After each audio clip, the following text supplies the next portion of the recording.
Ah là là, le conflit israélo-palestinien. Ce qui est bien avec ce conflit, c'est qu'il ne déchaîne pas du tout les passions.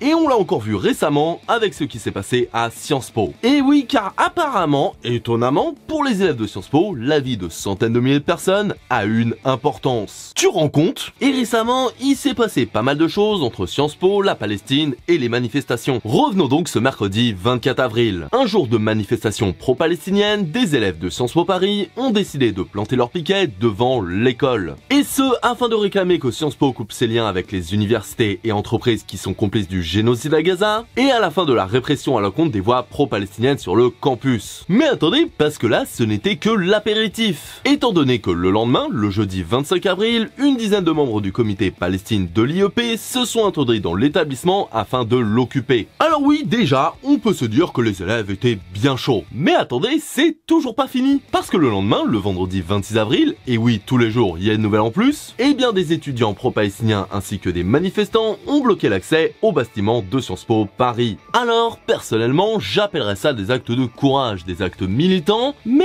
il semblerait que ce ne soit pas le point de vue de tout le monde. Et au-delà d'être pro-palestinien ou pro-israélien, on peut voir que sur la question, le gouvernement ainsi que certains médias ne sont pas objectifs. Parce que quand tu vois que ce vendredi 26 avril, à l'Institut politique de Paris, des militants pro-palestiniens ont exhumé leurs mains peintes en rouge, ce qui, pour moi, est un message assez simple de « vous avez du sang sur les mains », et ben certains ont accusé l'acte d'antisémitisme. Tout simplement parce que selon certains acteurs politiques et médiatiques, ce geste ferait directement référence à un lâchage de 2 Israéliens à Ramallah, un lâchage survenu au début des années 2000, au début de la seconde intifada. Alors, vu le contexte, je peux comprendre qu'on se dise que quand même, il y a un lien entre les deux.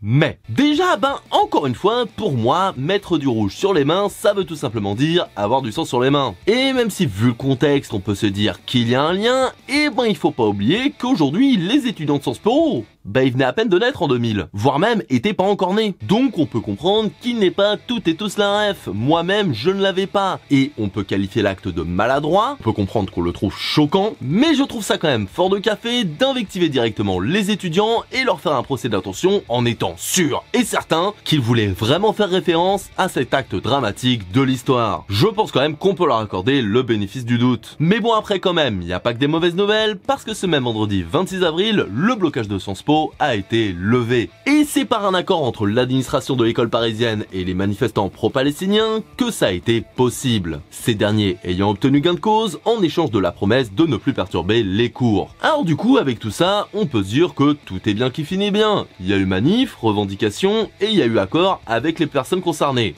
C'est cool. Sauf que non. Parce qu'apparemment, ça n'a pas plu à certaines personnalités politiques, dont notre bon vieux Premier ministre. Et oui, parce qu'en ce qui concerne les blocages de Sciences Po Paris, Gabriel Attal a dénoncé un spectacle navrant et a assuré qu'il n'y aura jamais de tolérance pour les blocages. Alors, est-ce qu'on est surpris? Non. Déjà parce qu'on voit ce que ce gouvernement pense du blocage des prix, donc du blocage en règle générale, j'imagine même pas. Mais en tout cas, ce qui est bien avec sa remarque à Gabriel Attal, c'est qu'on sait qu'en mai 68, il aurait pas été du côté des étudiants. Et en termes de coup de pression, on a aussi Valou, toujours dans les bons coups celle-là. Valérie Pécresse qui a annoncé suspendre le financement de la région Île-de-France à Sciences Po. Et ce, tant que la sérénité et la sécurité ne seront pas rétablies dans l'école, avec comme argument une minorité radicalisée appelant à la haine antisémite, instrumentalisation des filles, islamo-gauchisme, bref, les trucs habituels. Et moi, ce que je trouve marrant là-dedans, c'est plusieurs choses. Déjà, elle parle de l'instrumentalisation des filles, alors qu'ironiquement, c'est elle qui instrumentalise un appel à la paix pour décrédibiliser ses adversaires politiques. Ensuite, comme dirait le sénateur communiste Pierre Ouzoulias, à 500 mètres de Sciences Po, il y a Stanislas. Et je ne me souviens pas que Valérie Pécresse ait eu des mots aussi forts pour qualifier les agissements de la direction. Et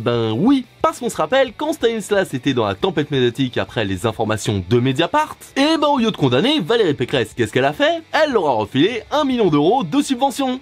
Donc ça veut dire que l'islamo-gauchistes ont leur sucre des subventions, par contre, les droito-catholiques, là, on met la thune. Et c'est d'autant plus ridicule quand on sait que Sciences Po n'est pas spécialement islamo-gauchiste, alors que Stanislas, elle, est vraiment catholique et intégriste. Et dernière petite chose assez ironique, petit extrait. Les énarques se dévergondent. Une quarantaine d'élèves a passé la nuit dans les locaux de la célèbre École nationale d'administration. C'est tout ce que vous direz ce soir?